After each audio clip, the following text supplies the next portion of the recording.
Kobiety w islamie. Często słuchać jednoznaczne opinie na temat praw i obowiązków islamskiej kobiety. Jednak zapomina się o zaznaczeniu podziału, to znaczy podziału na biedne i bogate kobiety.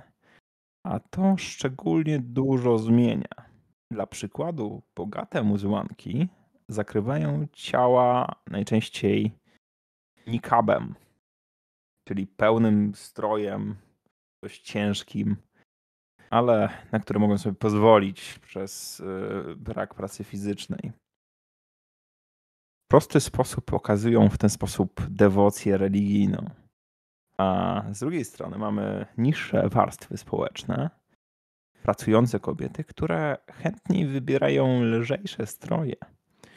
Najczęściej, najprawdopodobniej hijaby, czyli bardziej odkrywające, mniej ortodoksyjne stroje, które nadal spełniają wymogi religijne, a jednocześnie nie są tak męczącymi kombinezonami, że tak powiem.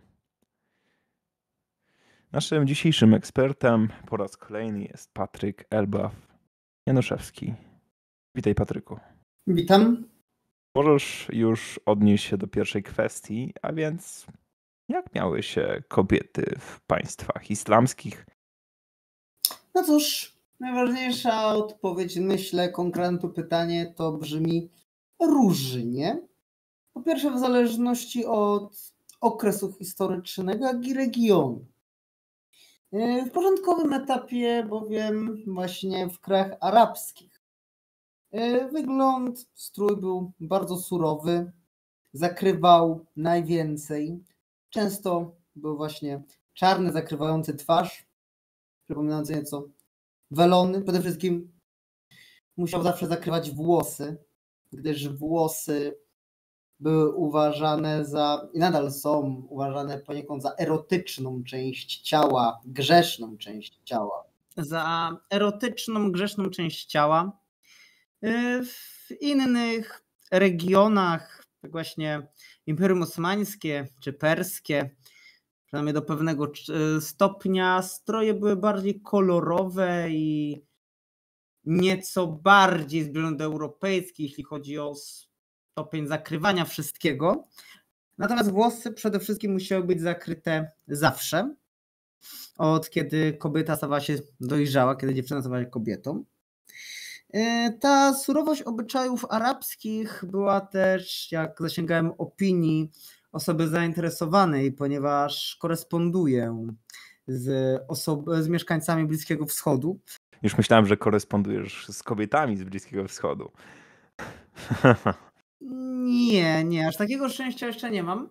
Natomiast mam kilku kolegów z Bliskiego Wschodu, czy to na przykład z Arabii Saudyjskiej, czy z Emiratów Arabskich, czy z Sudanu.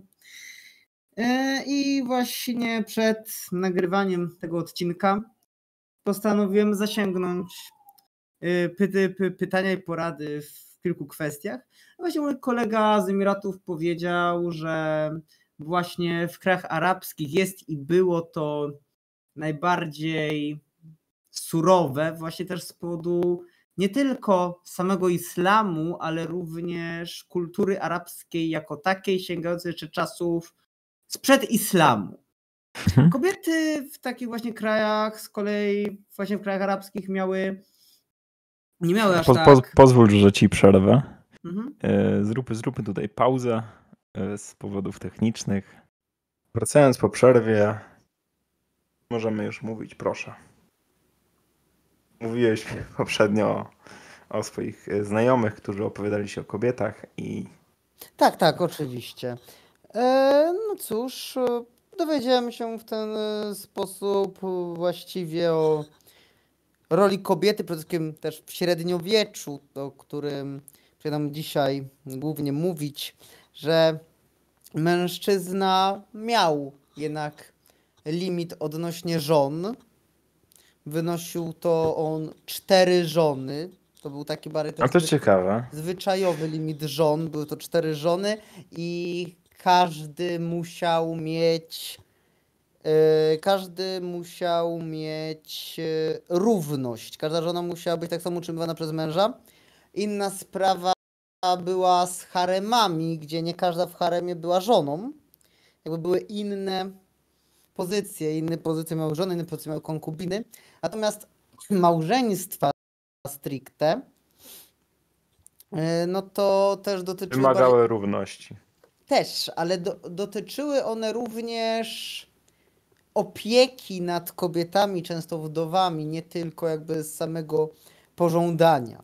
W przypadku na przykład takiego państwa jak Imperium Osmańskie, które w okresie renesansu, podobnie jak Polska, później Rzeczpospolita, było ostoją tolerancji, zwłaszcza jak na tamtejsze czasy.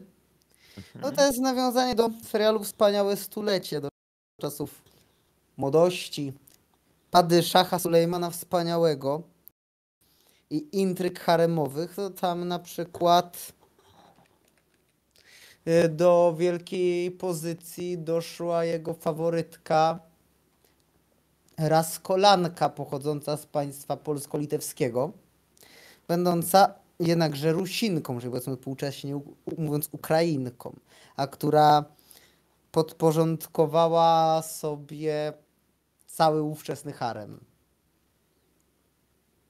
Okej, czyli można by powiedzieć, że ta pozycja kobiety była czasem bardzo nieoczywista. Szczególnie w tych Imperium Osmańskie mimo wszystko mi się kojarzy, popraw mnie jeśli się mylę, z krajem nie tak ortodoksyjnym, muzułmańsko. To naprawdę wszystko zależy od okresu, ale powiedzmy w złotym wieku, czyli powiedzmy od XV do XVII wieku faktycznie w Imperium Osmańskim była wysoka tolerancja i chęć właśnie czynienia z siebie kraju takiego europejskiego, bazowania na Zachodnich wzorcach. Niekoniecznie zachodnich. Zachodnie wzorce przyszły później. Bym powiedział wręcz na wschodnich wzorcach, ponieważ uważali się za następców Cesarstwa Bizantyjskiego, zwłaszcza właśnie Sulejman Wspaniały. Łączył tam kultury, powiedzmy, tureckie, arabskie, greckie i perskie. Właśnie z tego wyszła jedna taka wspólna osmańska mentalność, która właśnie była mocno zarabizowana i spersiona. Pod perskimi wpływami, nawet sam tytuł Padyszach to jest z perskiego Szachin Szach, czyli król królów. Tak naprawdę wzorce zachodnie zaczęły się pod koniec wieku XVIII, kiedy imperium już upadało. No ale tak zwany język ówczesny osmańsko-turecki to jest właśnie mieszanka różnych języków Bliskiego Wschodu i dopiero właśnie Republika Turecka Atatiurka oczyściła język tych wszystkich naleciałości, przeniesiono to na alfabet łaciński, jest to już zupełnie inny język, no ale myślę, że akurat niestety może o Osmanach opowiemy innym razem, bo to jest zbyt przestronny temat, zbyt obszerny temat, żebyśmy mówili o tym dzisiaj. Tak, jak najbardziej myślę, że ten temat możemy zostawić. Skupmy się może na bardziej centralnej części islamu, Bliski Wschód, bo mimo wszystko Turcy, Ottoman Empire, było dość istotnie oddalone, no, tak czysto geograficznie chociażby. Więc jak to w każdej kulturze, byli troszeczkę, mieli taki właśnie problem, że no te trendy niekoniecznie przechodziły bezpośrednio. Ale wracając może jeszcze trochę bezpośrednio do roli kobiety. Wiemy już, że kobietą mężczyzna musiał się jakoby opiekować i zapewnić jej dobry byt. No ale co jeszcze możemy powiedzieć o samych prawach kobiet? Cóż, kobiety przyjęło się mówić, że nie mogła się na przykład odezwać bez pozwolenia mężczyzny. To wszystko zależało w dużej mierze od środowiska, w którym się obracała. Jakby przywykło się, że na przykład mężczyzna prowadził rozmowę przede wszystkim z innymi mężczyznami, więc w takich sytuacjach, jeśli były, powiedzmy, rozmowa z kobietami, to oczywiście mogła wypowiadać się bardziej swobodnie. Tak samo jak na przykład opuszczenie domu przez kobietę, tylko w towarzystwie mężczyzny. Kobieta nie mogła podróżować samodzielnie. No też z powodów bezpieczeństwa. Natomiast mogła podróżować na przykład z przyjaciółmi, nawet innymi kobietami. Jak dzisiaj się dowiedziałem, jeżeli były przynajmniej 3 kobiety, to już mogły podróżować samodzielnie nawet do innych krajów. A to ciekawe, no łączy się to z tym, że w końcu tak dość popularnie, właśnie może to jest mit, może nie, popraw mnie, jeśli wiesz, ale dość popularnie mówi się, że w krajach arabskich nadal głos kobiety jest liczony jako pół, co by się zgadzało, no bo jedna kobieta potrzebuje mieć wsparcia mężczyzny, a więc 2 kobiety robią za jednego mężczyznę. W tym wypadku również. Oczywiście mówiłem o takich sytuacjach sądowych, gdy głos kobiety sprzeciwia się mężczyźnie, O tym ale akurat nie słyszałem. Chociaż oczywiście musimy też tutaj zaznaczyć, że absolutnie nie popieramy takiego podejścia do kobiet, jakie jest właśnie w tym zwłaszcza co bardziej ortodoksyjnym islamie, ponieważ nie przystaje to do zachodniej kultury, w której się znajdujemy, mimo wszystko europejskiej. jak najbardziej. Powiedziałbym nawet szerzej, to nie przystoi do polskiej kultury, z której mimo wszystko obaj się wywodzimy, już tam nie wgłębiając się w szczegóły. Oczywiście. Teoria cywilizacji się kłania. Kwestia jest taka, że co do samego procesu sądowego nie wiem. Natomiast w co bardziej konserwatywnych społecznościach muzułmańskich, na przykład rozwód jest bardzo prosty. Oczywiście rozwód z inicjatywy mężczyzny, bo rozwód z inicjatywy kobiety pierwsze słyszę. Ma komplikacje. Tak. Aha. Słyszałem, że wystarczy powiedzieć 3-krotnie, że mężczyzna powie do swojej żony: już nie jesteś moją żoną, i to wystarczy. Już jest rozwód. To ciekawe. Ciekawe, jak potem się udowadnia, że powiedział. Może po prostu powtarza i jest jak ruch prezydencki. Może powtórzymy. No dobrze, spróbujmy. Może tym razem zaakceptują. Nie wnikajmy. Ale tak, to mniejsza. Jednak wracając, może właśnie taka myśl za tym była, żeby kobiety miały większe przebicie, to musi być więcej. Choć akurat ta informacja o wadze głosu kobiety w sądzie nie jest też z mojej strony tak dobrze potwierdzona i jest dość stara, więc bardzo możliwe, że się to zmieniło. Jak najbardziej zapraszamy do poprawiania nas, jeśli coś źle mówimy. Pamiętajmy też, że najbardziej rygorystyczne w swoich podejściu do kobiet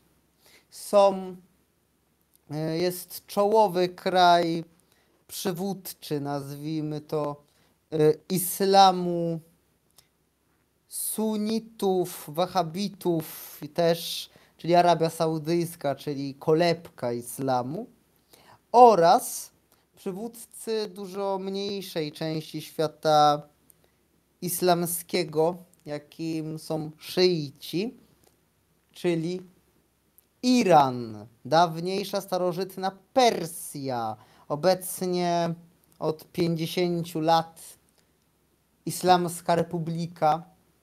Wielu przecież słyszy o na przykład łamaniu praw człowieka, zwłaszcza praw kobiet w Iranie, prawda? Tak rzeczywiście można powiedzieć, ale właśnie. Czy to nie jest mimo wszystko trochę dziwne, że Arabia Saudyjska, wielki sojusznik naszego brata zza morza, Stanów Zjednoczonych, tak tak ostro traktuje kobiety. Słyszałem, że niedawno pozwolono im prowadzić samochody albo wchodzić do kina. W towarzystwie Niesamowite. mężczyzny. Pamiętaj, w towarzystwie mężczyzny. Tak. Więc Z drugiej jednak strony, z kolei właśnie mój znajomy z Arabii Saudyjskiej, który wyjechał na studia do Niemiec, już tam został, ale serio na studia z robotyki, więc on akurat serio tam został pracować. No to bardzo podam dobrze. przykład oboje jego rodziców, czy również matka, to pracuje, również wykłada na uniwersytecie tam u nich oraz są na tyle, powiedzmy, na zachodnią modłę, mają rodzinę, że oczywiście tam kobiety zakrywają włosy, natomiast jego ojciec ma tylko jedną żonę. Mimo że jest dość bogaty i mógłby mieć więcej, to ma tylko jedną. Rozumiem. Czyli wzorce z zachodu mimo wszystko przenikają przez osmozę cywilizacyjną. Albo po prostu byłoby to zbyt kosztowne mimo wszystko. Tak, albo jest wstrętnym, paskudnym, złym kapitalistą. Jest profesorem na uniwersytecie, więc jeśli to się liczy. No, nie wiem, no, można być żulem spod żabki i być kapitalistą, więc wiesz. To... No. Natomiast jeśli pozwolisz, jak tak już mówimy o Arabii Saudyjskiej, to może przejdziemy do korzeni islamu. Tak, jak najbardziej myślę, że powinniśmy to w końcu poruszyć, bo teraz rozbiegliśmy się po tych różnych tematach. Nie ma już co wnikać w kwestie właśnie społeczne, przynajmniej na razie. Tak, więc może wróćmy do Adama i Ewy, to znaczy do Mahometa. Kiedy to się wydarzyło? Kiedy był ten początek islamu? Najpierw to nie rozpędzajmy się do Mahometa, ponieważ trzeba grzebnąć już troszkę wcześniej. Ponieważ Dobrze. przed Mahometem Arabowie już byli. Arabowie Jak najbardziej. Do mojej kampanii RPGowej nie przylecieli z kosmosu. Nie. Po prostu Beduini, czyli właśnie koczownicy z Półwyspu Arabskiego, mieszkali tam już od czasów starożytnych. Tak, w sumie już Aleksander Wielki planował pod koniec swojego życia inwazję na Półwysep Arabski, przynajmniej na te nadmorskie tereny, w celu zabezpieczenia szlaków handlowych. Nic z tego nie wyszło. Podobnie więc byli tam właśnie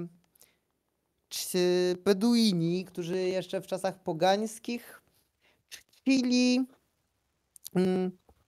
księżyc, gwiazdy i mieli wielobóstwo politeizmu, tak jak powiedzmy u nas, z czego najwyższym bóstwem właśnie gwiazdy i księżyca był Allah. Co Allah, jak zresztą już było tłumaczone w annałach internetu, Allah znaczy dosłownie Bóg. Al jako przedrostek, a ha jako przedłużenie, zapis. Jednakże właśnie w czasach Mahometa Arabom brakowało jedności cywilizacyjnej, a były to czasy, kiedy trafiali do nich kupcy z takich religii jak chrześcijaństwo, kilku obrządków, czy powiedzmy judaizm również, i zaratusztrianizm z Persji. I w ten właśnie sposób islam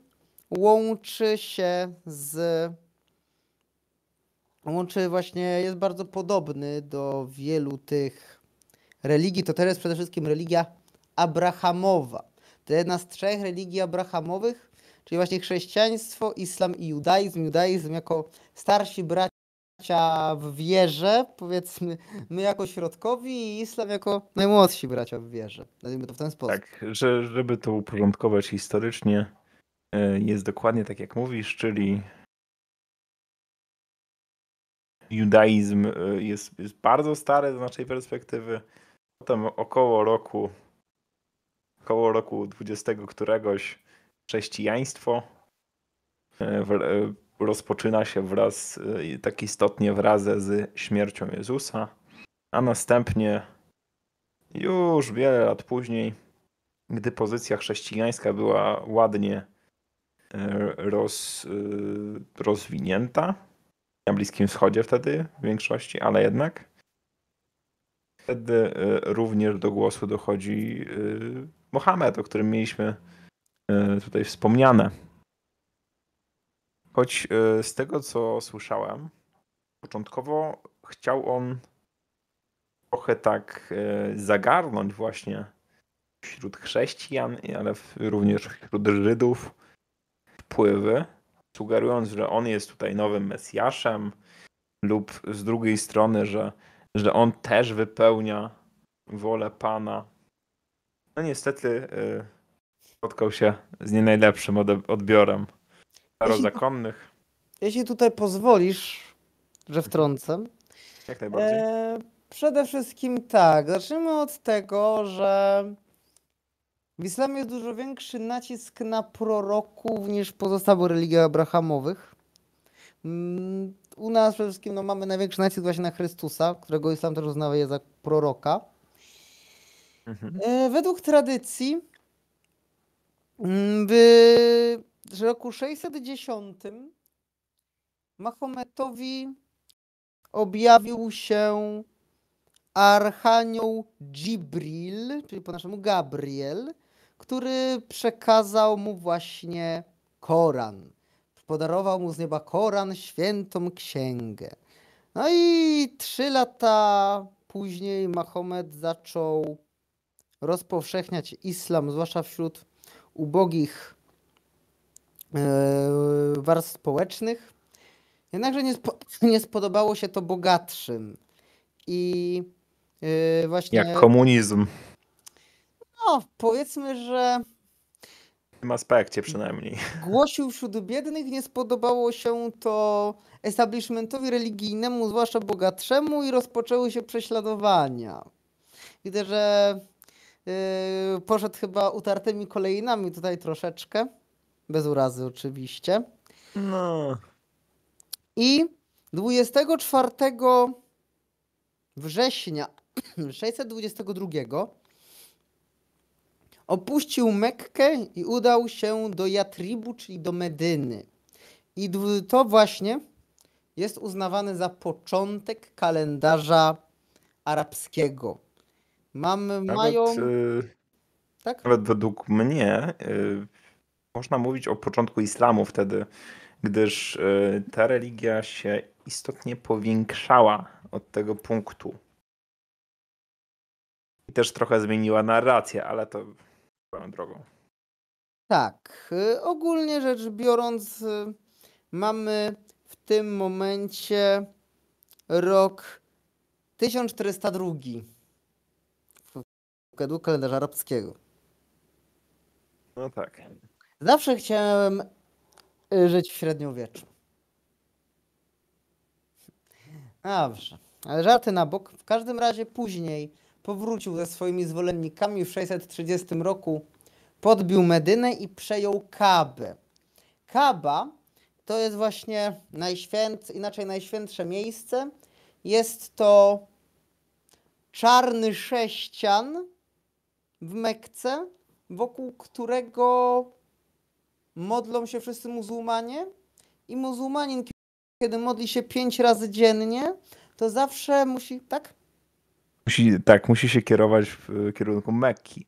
Ale co ciekawe, z tego co wiem, wcześniej Kaba była świątynią pogańską. Owszem. Bo znajdowano różne wyniki archeologiczne, które na to dokładnie wskazują. Więc można wprost prześledzić rozwój, to znaczy zagarnięcie tej tradycji. Podobnie jak z ich czarnymi kamieniami i tak innymi elementami, które są dość pogańskie, jak na monoteistyczną religię. Niektórzy to samo zarzucają chrześcijaństwu, zwłaszcza katolicyzmowi, prawda? No, można tak mówić, ale z drugiej strony prawdą jest, że nic w Biblii nie widziałem o żadnym czarnym sześcianie, czarnych kamieniach, ani innych takich dziwnych rzeczach, więc Wiadomo, że cóż, w Mekce mają też, chyba w Mekce musiał dokładnie się upewnić, mają specjalny dół do piekła, gdzie można sobie o. porzucać kamieniami i kamieniować szatana. To No zabawne. słuchaj, to jest taki, powiedzmy, rytuał, tak na przykład my w przypadku bierzmowania powtarzamy, że wyrzekamy się szatana, no to oni sobie rzucają kamieniem w szatana, tak? No i widzisz, tutaj po raz kolejny widać ich takie zapędy dość agresywne. Z drugiej strony, jeśli by tak przejść na chwilę do popkultury gamingowej, mamy przecież taką katolicką, chrześcijańską grę, jak przepraszam, żebym tutaj Doom Eternal, w której jako Doomslayer zabijamy demony, więc w piekle. Ja Więc jak czekam najbardziej. na Inkwizytora na bazie 8 lutego wychodzi Inkwizytor na bazie książek Piekary o już takim dużo mroczniejszej wersji chrześcijaństwa, już się nie mogę doczekać, ale wracając. W 632 roku Mahomet rozpoczął pierwszą pielgrzymkę właśnie do Mekki. 2 lata wcześniej podbił, potem pielgrzymka, cały Koran był już spisany. No i Może jeszcze taki element jest wart przypomnienia. On rzeczywiście zbierał siły militarne po tym zmianie kursu pacyfistycznego. Zbierał siły militarne w istotny sposób. No i można powiedzieć, że niedługo potem zaczynał te podboje, no. Obiecując różne rzeczy w zamian. No, choćby wieczne życie w raju za śmierć w bitwie i tak dalej. To mi trochę przypomina inną religię, dużo bardziej na północ, prawda? Może troszeczkę. Natomiast jeżeli mówisz właśnie o raju, to może, skoro mówiliśmy już o podstawach, to przejdziemy do apokalipsy muzułmańskiej. Tak. To również jest temat, który mieliśmy poruszyć. Bo zasadniczo można powiedzieć, że każda kultura ma taki ostateczny cel, który czeka ją. Chrześcijanie mają apokalipsę i powrót Jezusa. Nordzi czekają na Ragnarok. Żydzi nadal się nie doczekali Mesjasza. No, nieważne kim by był dla nas, chrześcijan. A jak zapatrują się na sprawy ostateczne, sprawy końca muzułmanie, na kogo oni właściwie czekają? No i tutaj was myślę, że wszystkich zaskoczę, przynajmniej tych, którzy nie są w temacie, bo również czekają na Jezusa. A to jest ciekawe, pierwszy raz chyba to słyszę, a może Tak. zapomniałem. Ogólnie chodzi o to, przypominam, że Jezus jest prorokiem islamu. Jest uznawany za posłańca Boga. I że Ewangelia jest właśnie taką przed Koranem, taką też jest, powiedzmy, świętą księgą, choć niedoskonałą, tą doskonałą jest właśnie Koran. Jezus po arabsku to Isa.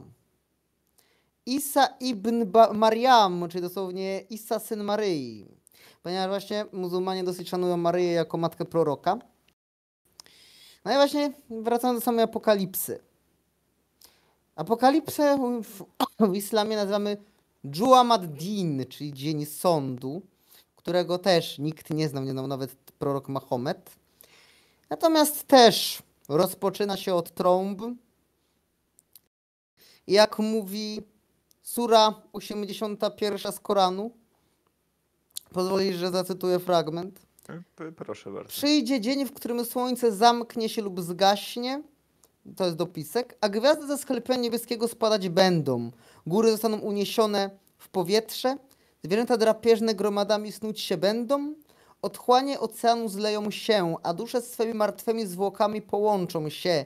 Kiedy dziewicy pogrzebionej za życia zapytają, jaką popełniła zbrodnię, wówczas otwarta zostanie księga przedwieczna, gdy spadnie słona z nieba, zwiną się jego sklepienia.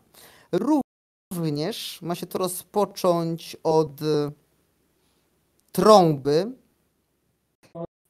Ma pojawić się fałszywy prorok zwany Dżadżal, czyli odpowiednik naszego antychrysta, i wtedy właśnie ma przyjść ten wierny prorok, czyli właśnie Isa, i mają się spotkać, przynajmniej Isa ma się pojawić w okolicach Damaszku. Dżadżal ma być fałszywym zbawicielem w czasach upadku religii, ma być jednookim fałszywym prorokiem, czyniącym cuda, jeżdżącym na niezwykłym ośle, który będzie pokonywał jednym krokiem wielkie dystanse. Bardzo ciekawy opis. Może okaże się, znaczy, tak mówiąc, ciekawe jest to, że opisują go wprost jako jednookiego, bo siłą rzeczy, gdyby wykluczać wszystkich ludzi na Ziemi, którzy mają wszystkie oczy, to zostaje 0,5% ludzkości. Z drugiej strony, nie wiem, czy to było dosłowne, pamiętaj, że nasza apokalipsa jest pełna symboliki, i co tutaj będzie oznaczało jednooki? Czy to naprawdę ma być dosłownie jednooki? No, wydaje mi się, że mimo wszystko tak może być. Z drugiej jednak strony słyszałem o takich tekstach islamskich, muzułmańskich, które sugerują, że Mohamed już ludzi oskarżał, dokładnie jednego chłopaka, który się z niego śmiał, oskarżał o bycie antychrystem ichniejszym. Więc może w tym sensie mówiąc, jednak nie musi być ta forma do końca zachowana, a może ona objawi się w inny sposób, czyli ten człowiek zmieni się w tą ostateczną formę. Ale jakby nie patrzeć, jest to ciekawe, że ten opis jest tak dokładny. Częściej spodziewałbym się opisów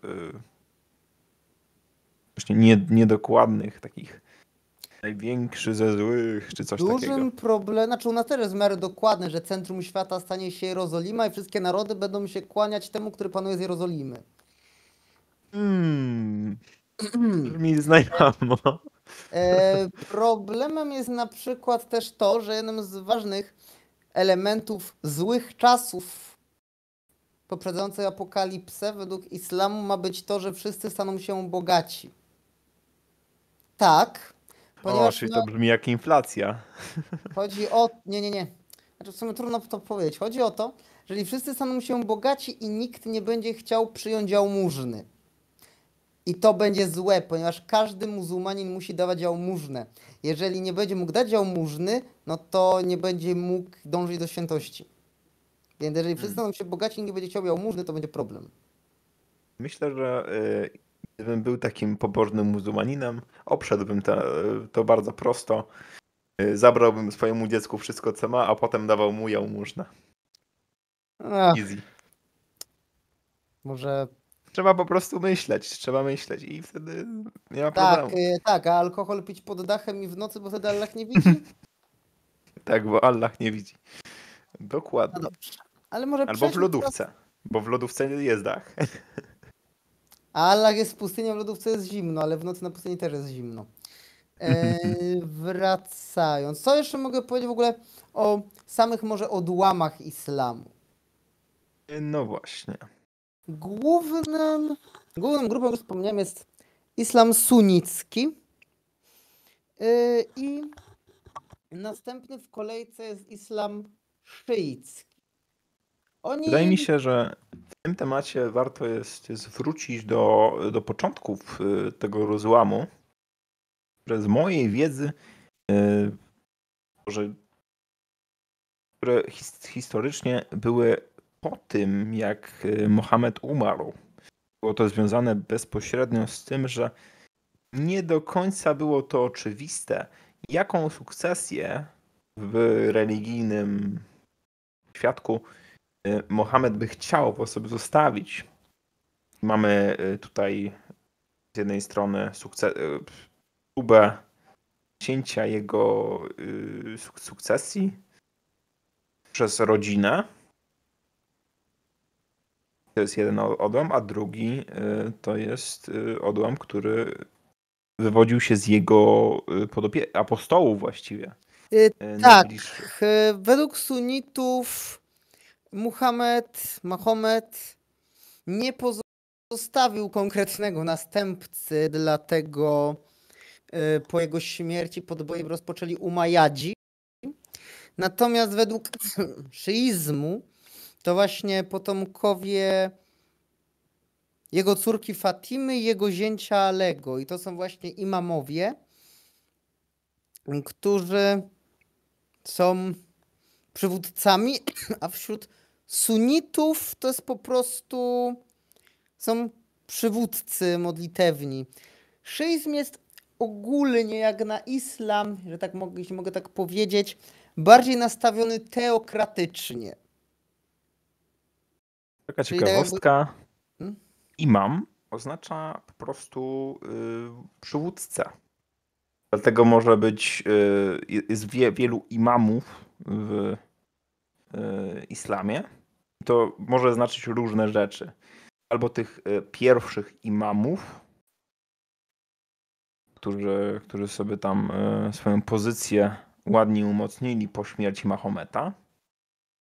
Albo też bardziej obecnie właściwie imamowie, no to są tacy księża na nasze, upraszczając. Raczej bym powiedział biskupi.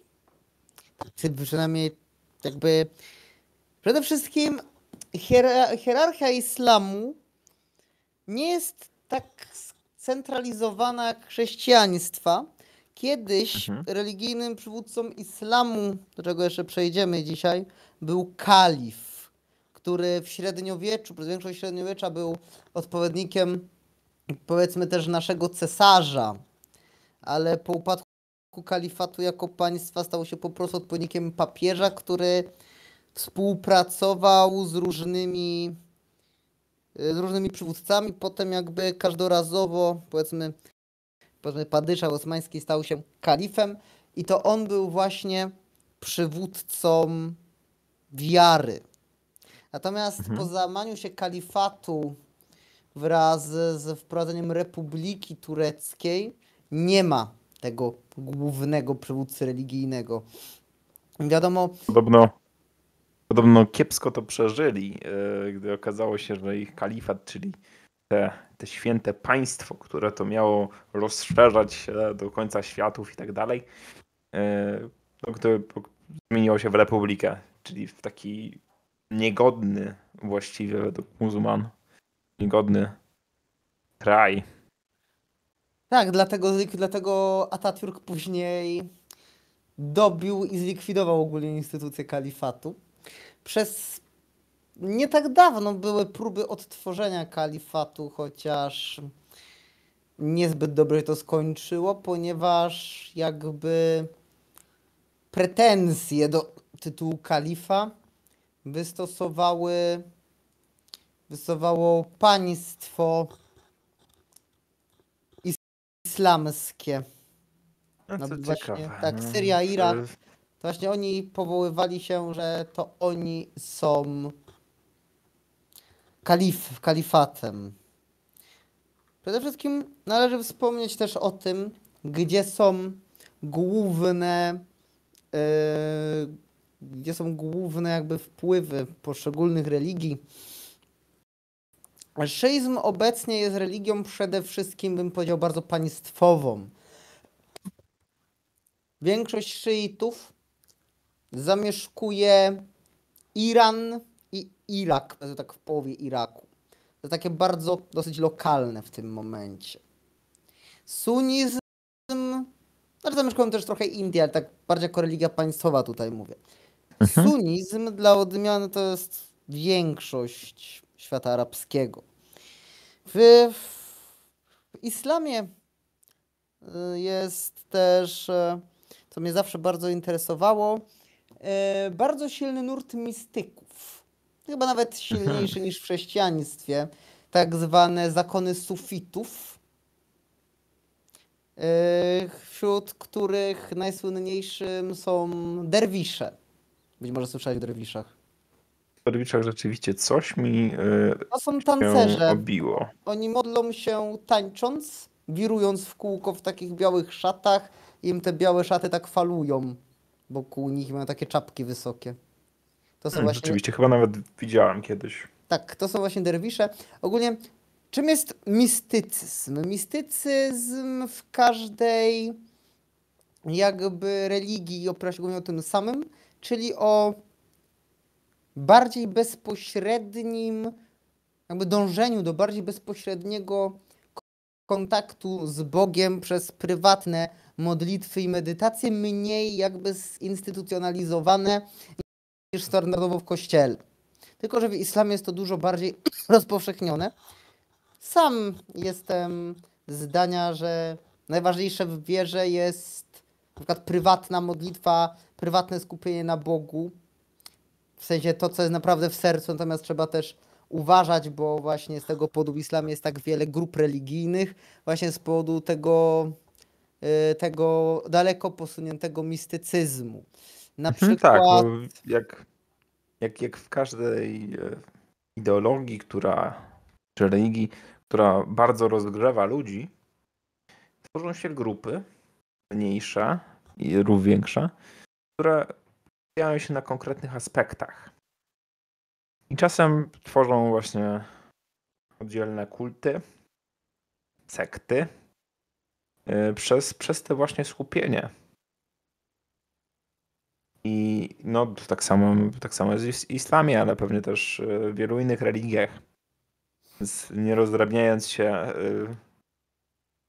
ludzie lgną do takich grup, no bo czują po prostu często taką większą jedność. Bardziej do nich to przemawia może. powiem, że na przykład też wiele zakonów sufickich tych było związanych też z regionem. Przykład, tam gdzie się ścierały wpływy różnych religii, no to na przykład bywały takie grupy, które na przykład mogły pić alkohol albo miały część sakramentów zaczerpniętych z chrześcijaństwa, czy wręcz w ogóle mieli swoich świętych. Ale zdaje się, że docelowo mimo wszystko przechodzili oni w bardziej potem ortodoksyjny islam, jeśli dobrze rozumiem. Zależy którzy. Na przykład Mhm. niektóre zakony sufickie musiały wręcz być tolerowane, bo na przykład zakon Baksztatów, nazwijmy to zakon, był szeroko rozpowszechniony wśród janczarów. On był właśnie taki, miał bardzo dużo chrześcijańskich elementów, no ale jak zwrócimy uwagę, skąd werbowano janczarów, no to ma to, że z chrześcijańskich rodzin, no to ma to jakieś uzasadnienie, prawda?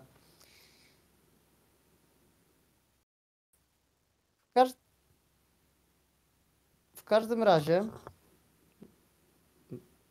to jeszcze, jeśli możemy przejść teraz może do podbojów arabskich, wracając jeszcze Jak chwilę. najbardziej. Ale myślę, że zanim przejdziemy do podbojów, jeszcze rozwińmy pewien element taki kulturowo-religijny, który może być źle rozumiany. Już nie wdając się oczywiście w politykę obecną, no bo to wiadomo, każdy widzi różnie. Skupmy się oczywiście na historii. Czy można powiedzieć, że w islamie drogą do posiadania racji jest siła, odbój, danie komuś w mordę i tak dalej? Kto silniejszy, ten ma rację. Z tego co wiem, podejścia są do tego różne. Zacznijmy od tego, że w zasadzie każdy, co bardziej ciąży się większym autorytetem, właśnie imam, inaczej może interpretować Koran. I są tacy bardziej nastawieni, bardziej agresywnie, tacy mniej agresywnie. Na przykład islam europejski, jak jeśli bym mógł to tutaj nazwać. Islam z Bośni, Tatarzy, do pewnego stopnia Turcy. To jest już coś zupełnie innego niż na przykład islam arabski. Zwłaszcza tych bardziej ortodoksyjny islam arabski. Jak O najbardziej. Albanii może nie powinienem się wypowiadać, bo faktycznie w Albanii jest z tym duży problem, ale nie wynika on z islamu jako takiego, tylko z ich własnych wewnętrznych problemów. No tak, jak ktoś jest brutalem, to będzie brutalem. Że tam bardziej to jest kwestia biedy, rodowych waśni, tego typu rzeczy, ale to nie jest kwestia islamu, jak już powiedziałem, nie samego islamu w każdym razie. Rozumiem. Czyli po raz kolejny jest to skomplikowane. Tak, będą tacy, którzy będą nawoływać do świętych wojen, będą tacy, którzy będą chcieli koegzystować. Oczywiście każdy prawowierny muzułmanin będzie chciał, żeby z czasem wszyscy wyznawali islam, tak samo jak każdy prawowity chrześcijan będzie chciał, żeby wszyscy byli chrześcijanami, prawda? Tak, z drugiej strony islam nawołuje do pokoju po tym, jak wszystkich podbiją, więc Znaczy, podbiją albo minimum przekonają. była ta, cóż, faktem jest, że chrześcijanie musieli płacić, chrześcijanie i chyba Żydzi również musieli płacić podatek zwany haradż, od którego się wziął określenie haracz. Podatek od niewiernych, że tak się wyrażę. Tak, od bycia niewiernymi. No to też takie ataki podatkowe są bardzo nieetyczne, bo wielokrotnie Zwłaszcza z perspektywy skłaniały ludzi po liberała. prostu. Tak, nie, myślę, że to każdy człowiek powinien się z tym zgodzić, że ataki podatkowe są nieetyczne, bo one uderzają w podstawy funkcjonowania człowieka, w same podwaliny piramidy Maslowa, przez co siłą rzeczy w pewnym momencie jesteś bardzo nakłaniany do zmiany swoich poglądów. No i w taki sposób islamizowano wiele krajów. Wcześniej podbitych. I akurat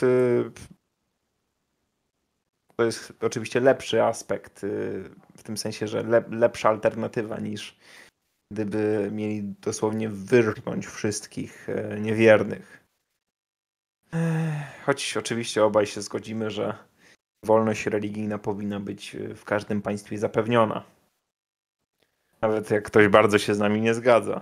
Albo no inna rzecz, jeśli chce nas zabić, no to Najważniejsze to jest przestrzegać prawa kraju gospodarza. dokładnie. Ale do prawa szariatu możemy przejść jeszcze później. Wróćmy rzeczywiście do rzeczy podbojów islamu. Właśnie.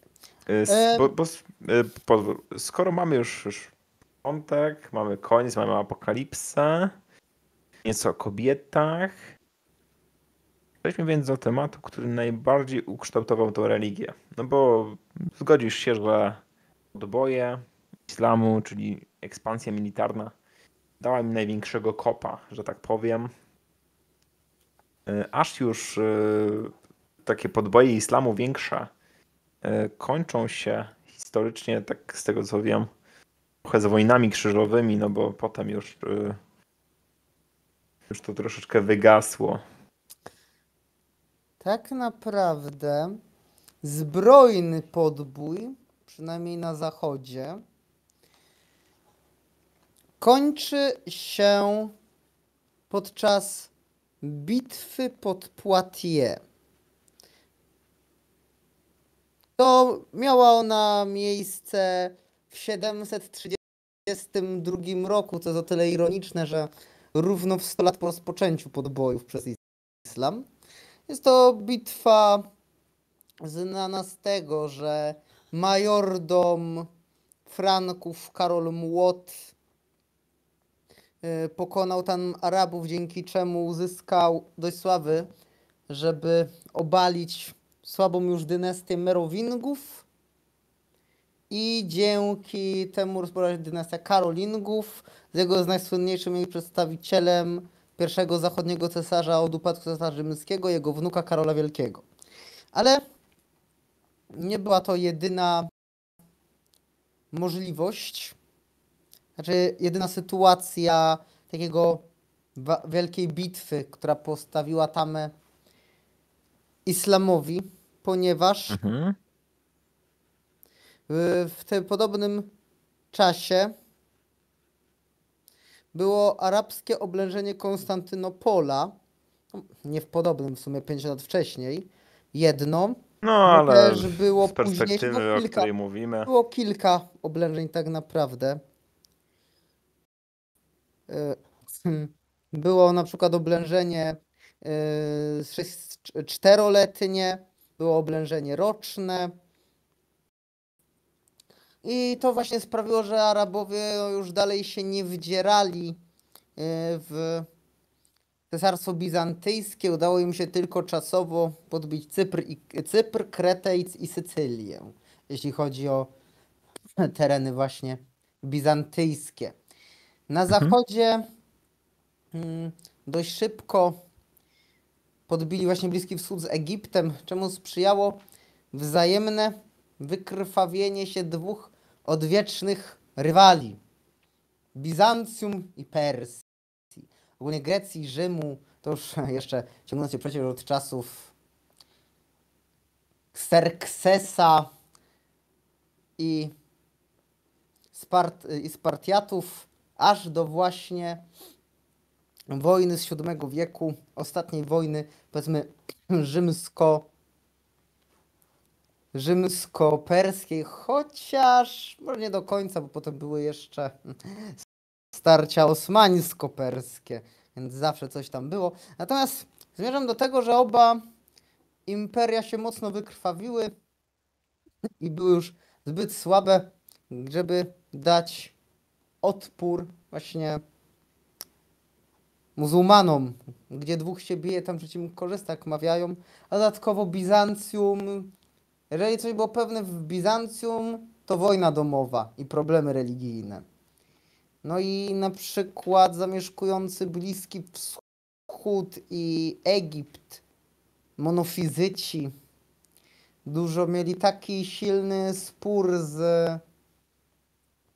prawosławnym, powiedzmy prawosławnym, greckim, powiedzmy, że wtedy oficjalnej schizmy nie było, greckim cesarstwem, że z łatwością zaakceptowali rządy islamu. Stosunkowo łatwo w każdym razie. Później dłuższy czas zajęło muzułmanom podbicie Afryki Północnej, czyli właśnie terytorium Libii, Tunezji, Maroka i Algierii, Berberii tak zwanej. I później przekroczyli cieśninę gibraltarską. Jeden z najwybitniejszych przywódców świata islamu, generał Al-Tarik, od którego właśnie pochodzi muzułmańska nazwa cieśniny gibraltarskiej Jabal al-Tarik, w 711 roku, kiedy już przez nią się przeprawił, rozkazał spalić całą flotę. I powiedział tak: nie ma już odwrotu, a przed nami wrogowie, za mną. W 3 lata podbili prawie cały Półwysep Iberyjski. Gdzie w mniejszym... ciekawa technika. No cóż, i szybko im poszło. Zostawili tylko parę górskich księstewek, które potem po kolejnych po 700 latach, 750, ostatecznie wyparły muzułmanów właśnie z Hiszpanii i z Portugalii, właśnie z tamtejszych terenów. powstało tak zwane Al-Andalus.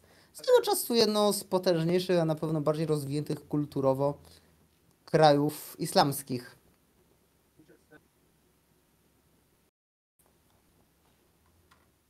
I można powiedzieć, że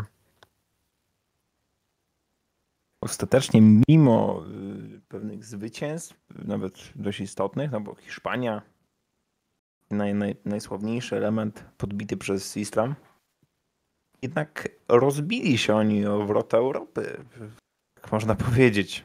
Bitwa pod Poitiers, Konstantynopol.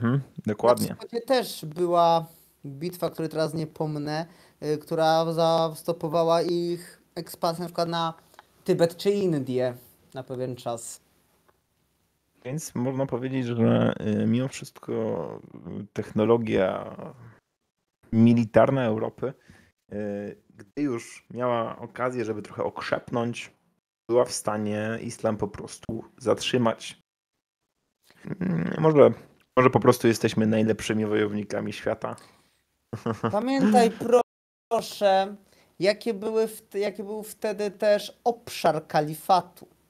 Kalifat rozciągał się wtedy od Hiszpanii po Persję. Ogarnięcie takiego imperium, im imperium większe, tym trudniej nim zarządzać, prawda? Tym więcej korupcji i tak dalej. Więc no, Jak nie potrafisz zrobić dróg jak Rzym, no to jest jeszcze gorzej. spokojnie, akurat 2/3 powiedzmy ich imperium było porzymskie, więc przynajmniej tamte drogi mieli. Tak, jak mieli rzymskie drogi, no to byli do przodu rzeczywiście. Czyli właściwie ta klęska była dość szybka, jeśli patrzymy w takiej szerszej historii, skoro te podboje trwały, tak jak powiedziałeś, 100 lat, to można powiedzieć, że to nie było tak wcale długo, no bo znamy imperia, które wojowały ze sobą dłużej, zamieniały się terytoriami, Anglia, Francja i tak dalej. Podboje arabskie, nie podboje islamu, ponieważ później pałeczkę przejęły ludy koczownicze, które przejęły islam. Natomiast jeżeli mówimy o samych Arabach, to właśnie instytucja kalifatu jako cesarstwa przetrwała 500 lat. Niezły wynik. 600, bo jeżeli liczymy od 632, no to w połowie XIII wieku doszło do spalenia Bagdadu przez Mongołów. Jest to uznawane za właśnie koniec kalifatu jako państwa. Później poniekąd jako kalifat uznawane było państwo Mameluków, ale to już nie kalif jako tako tam był u władzy, więc po prostu to rozpoczął się czas właśnie osobno kalifa, osobno sułtana, no a później kalifem ogłosili się padyszachowie Imperium Osmańskiego. No jakby ktoś chciał być wredny, można by było powiedzieć, że dzikusi spalili dzikusów, ale... Proszę nie obrażać naszych potencjalnych słuchaczy, ponieważ przecież nawet w Polsce żyje bardzo, nie bardzo wielu, kiedyś było więcej, natomiast żyją grupki muzułmanów od setek lat, na przykład Tatarzy. Są też muzułmanie bardziej świeżo napływowi i Rzeczywiście. potrafią się zachować. Rzeczywiście można powiedzieć, że mamy sporą diasporę wierzących muzułmanów. Na tle zachodu to taka mikroskopijna. No tak, ale sporą w tym sensie, że da się ich zobaczyć, no bo to też kwestia skupienia, nieważne, ale jeśli chodzi o naszych Tatarów, no to mają tą cechę, można powiedzieć czasem wyjątkową, że są mało konfliktowi. Ale to chyba wynika z tego, że tak długo z nami mieszkają, spolszczyli się jakoby. Złośliwi by stwierdzili, że jak jest ich mało, to są grzeczni. Natomiast kwestia jest taka, że jeszcze w czasach Rzeczypospolitej obojga narodów wielu Tatarów, czy to bezpośrednio z Hanatu Krymskiego, czy z innych Hanatów, które poupadały przede wszystkim z rąk moskiewskich, osiedlało się właśnie w Polsce, przede wszystkim na Litwie. Kilka takich fal osadniczych bywało na przykład w XVII wieku, w czasie naszych wielkich wojen, w czasie potopu chociażby, kiedy to osiedlano Tatarów jako najemników wojskowych, nadawano im ziemię i czasami nawet tytuły szlacheckie, a raczej uznawano ich tytuły szlacheckie, czego nawet prawdopodobnie ja jestem szczęśliwym przykładem, ponieważ mam mieć korzenie wśród litewskich Tatarów.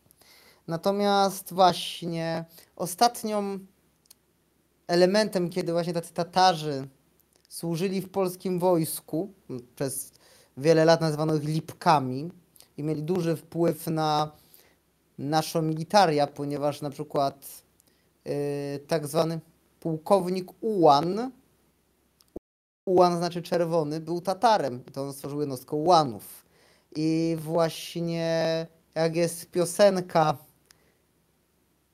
na pułkach kawalerii z II Rzeczypospolitej, to tam jest właśnie pieśń o pułku tatarskim wileńskim. To właśnie tam służyli głównie Tatarzy. A obecnie, jako że nasze granice się przesunęły, Tatarów zostało tylko trochę tam w kilku wioskach na Podlasiu. No, ale mimo wszystko mamy swoich Tatarów. Tak. I zdaje się, że są bardziej związani z Polską niż można by się spodziewać. No, na pewno nie słyszałem o żadnych pretensjach terytorialnych czy chęci zyskiwania jakiejś niepodległości, autonomii znaczy się. Cóż, pretensje terytorialne trudne, żeby mieli, zważywszy, że aktualnie to oni, powiedzmy, mieszkali w Hanacie Krymskim, ale nawet tam nie stanowili jakoś bardzo długo większości, bo to były ogólnie tereny południa Ukrainy, to tam się mieszało z ludnością ukraińską, czy rusińską, grecką, paroma innymi. Głównie zamieszkiwali sam Półwysep Krymski, później po podboju przez Rosję zaczęli z czasem stanowić mniejszość, ale tam było ich jeszcze około 30% w okolicach przed II wojną światową, po czym zostali oskarżeni o kolaborację z Hitlerem i wygnani przez Stalina. Później Jak zaczęli łaskawie. wracać. Łaskawie, nie? że tylko wygnani, co? Tak łaskawie, że tylko wygnani. Dół z wapnem byłby mniej przyjemny. A, nawet kiedyś oglądałem reportaż jednego z naszych książąt, polskich książąt pochodzenia tatarskiego, który cudem uniknął zsyłki do Tatarstanu. Tatarstanu? To jest jedna z federalnych republik w Rosji. Co chcieli właśnie wszystkich Tatarów wywieźć właśnie do Tatarstanów, między innymi jego. Tak. Ciekawe, jakby to się skończyło. Udało mu się uciec. No właśnie tamtych wszystkich, którzy nie zginęli po drodze właśnie z Krymu, to właśnie wywieziono do Tatarstanu. No, ale może po prostu towarzysz Stalin w ramach jakże ekonomicznej myśli stwierdził, że to jest za drogo, żeby ich zabić. Lepiej przemieścić. Bo i tak umrą po drodze. Pamiętam, że Lenin też miał jakieś tam chyba tatarskie korzenie. Tak, ale to nie, wiadomo. Różni władcy mieli różne korzenie, a potem robili. Potem łatwo potrafili zmieniać swoje perspektywy. Cóż, trochę się za bardzo pognaliśmy do przodu, więc może wracając do samych Arabów. Tak. Z czasem, no, sam kalifat, jedność kalifatu nie trwała bardzo długo. Poszczególne kraje, części kalifatu zaczęły rozpadać się już wcześniej. Był etap Umajadów, był etap Fatymidów. Fatymidzi to była dynastia rządząca w Egipcie. Był kalifat Abbasydów, którzy rządzili. Najpierw byli Umajadzi, potem byli Abbasydzi i to teoretycznie byli ci, którzy później rządzili najdłużej, bo od VIII do XIII wieku właśnie oni rządzili z Bagdadu. Myślę, że warto zaznaczyć, że kalifat, bo to może nie być oczywiste, kalifat jest, przekładając na nasze, państwem monarchistycznym. Lub Z też tego co. monarchistyczno-teokratycznym bym. Tak, to również chciałem powiedzieć, że często monarchistyczno-teokratycznym, czy jakkolwiek by tego nie ująć, upraszczając, władza duchowna miała spory wpływ na sprawy państwowe. Tak. To właśnie ten kalifat przejął jakby większość państwa po Umajadach, czyli głównie tą część od Egiptu po Persję. Władza Umajadów ograniczyła się wtedy do właśnie Al-Andalus, którą ogłoszono jako kalifat Kordoby. Później kalifat Kordoby również zaczął się rozpadać, co ułatwiło robotę chrześcijańskim władcom z północy, żeby ich usunąć z półwyspu. Tak jak mówię, przez pewien czas Egiptem rządzili właśnie szyiccy Fatymidzi przez 270 lat. Właśnie jest to nazwa Fatymidzi, że się wywodzili od Fatimy. Rozumiem. Tak. Ostatecznie właśnie Fatymidzi mieli do czynienia najbardziej z krzyżowcami. Właśnie z powodu ich słabości. Pierwsza wyprawa krzyżowa okazała się być sukcesem. Ogólnie jak to było z samymi krucjatami? Krucjaty, w ogóle myśl krucjatowa pojawiła się w Europie po tym, jak muzułmanie przegrali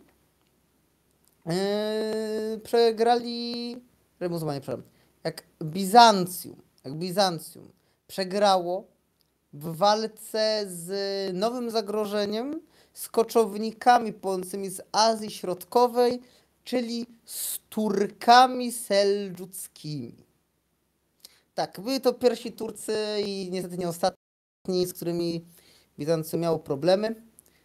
Przegrali bitwę pod Manzikert, w wyniku późniejszych wojen domowych i chęci spokoju, praktycznie cała Anatolia, czyli terytorium dzisiejszej Turcji, Azja Mniejsza, została utracona przez Bizancjum. Wtedy na zachodzie zdano sobie sprawę Z zagrożenia. z zagrożenia, bardziej chodziło też o to, że mimo wszystko najpierw była nadzieja na to, że Bizancjum odzyska Jerozolimę i ogólnie Ziemię Świętą. Później... Może tak, pozwól, że przejmę. Przekładając to na takie bardziej nasze podwórko, była taka myśl, że Bizancjum jako to całkiem silne państwo, w miarę dobrze zorganizowane, da sobie radę. To trochę tak jak powiedzmy, żeby tak poszukać współczesnej analogii, jak powiedzmy na przykład, żeby teraz nie rzucić czymś zbyt kontrowersyjnym, jak trochę mi się to kojarzy ze Stanami Zjednoczonymi w Wietnamie. Myślę, Wietnam zdadzą sobie radę z tymi dzikusami. Ale okazało się, że silne państwo nie dało sobie rady i no i akurat Amerykanie się z Wietnamu musieli wycofać, żeby nie tracić zbyt dużo na tym. Znaczy Wietnam nigdy nie był najważniejszą, najbogatszą, najbardziej ludną częścią USA, więc to jest też ta różnica. Tak, wiadomo. Oczywiście to jest taka analogia. Natomiast kwestia jest też taka, że Cesarstwo Bizantyjskie nie cieszyło się dużą sympatią na Zachodzie. Raz z powodu konkurencji o tytuł Cesarstwa Rzymskiego z monarchią Świętego Cesarstwa Rzymskiego, a wcześniej jeszcze No tak. Karolinów. Można powiedzieć, że mieli do tego całkiem dobry tytuł. Oraz druga rzecz, coraz bardziej narastały konflikty religijne, między innymi od kiedy ustanowiono państwo kościelne i w końcu do ostatecznego rozłamu do Wielkiej Schizmy Wschodniej doszło w 1054, kiedy doszło do wzajemnego rzucenia na siebie klątwy przez papieża i patriarchę. I od tej pory ostatecznie katolicyzm i prawosławie poszły swoimi drogami, więc początkowo Zachód nie chciał wspierać Bizancjum, ale kiedy zdano sobie sprawę, jak wielkie straty, jak szybkim tempie odniesiono, papież Urban papież Urban II postanowił zwołać Pierwszą krucjatę. Pierwszą krucjatę. Co ciekawe, dla ówczesnych ta pierwsza krucjata, którą my rozumiemy, była tak zwaną drugą krucjatą, ponieważ pierwsza krucjata ta była którą ja nazywam krucjatą zerową lub krucjatą w wersji demo, to była krucjata ludowa. I ona właśnie przewodził jej niejaki Piotr Eremita, to był pustelnik i taki kaznodzieja. Porwał tłumy pospólstwa i kiedy wkroczyli do Ziemi Świętej, to prawie nikt nie przeżył. Znaczy nie do Ziemi Świętej, nawet tylko do Anatolii. To prawie nikt nie przeżył, bo nie umieli walczyć. Więc Piotr Eremita Siłą rzeczy ciężko chłopstwem wygrywać tak znaczne wojny. Ale wtedy Piotr Eremita wrócił szybko do Francji, nie mu udało się przeżyć i cytując za Jackiem Kowalskim, profesorem, który tłumaczył starofrancuskie pieśni, wróciwszy zwołał książąt i rycerzy mnogich i miał zebrać z terenów Francji i Świętego Cesarstwa Rzymskiego armię 100 000 rycerzy. Brzmi absurdalnie, to jest absurdalnie dużo armii jak na tamte czasy. Z drugiej strony jeszcze na chwilę wracając do papieża, z mojej wiedzy wynika, że definitywnie papież również zauważył okazję do po prostu jednoczenia Europy we wspólnym wrogu, wspólnym celu. Tak. Tak zwany chrześcijański uniwersalizm. Tak próbował pchnąć. Tak. Chrześcijański uniwersalizm, który właśnie się obracał między właśnie cesarzem a papieżem, którzy konkurowali o przywództwo właśnie w zjednoczonej chrześcijańskiej Europie. No i w każdym razie wtedy rozpoczęła się pierwsza krucjata. Ruszyli spod Montpellier na południu Francji i dotarli do Konstantynopola, gdzie obiecali cesarzowi złożyć hołd z Ziemi Świętej. Więc cesarz ich przepuścił. Cesarze ogólnie mieli problemy z krzyżowcami.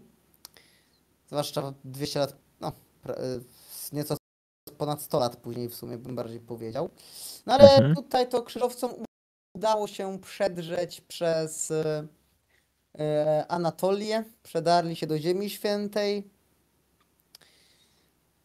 Szturmem wzięli Nicei i Pałac Chendogi, Edessę i Antiochię i świątynie mnogie. I u progu właśnie 11 stulecia, a dokładnie w roku 1099 udało się zdobyć Jerozolimę. W 3 lata od rozpoczęcia krucjaty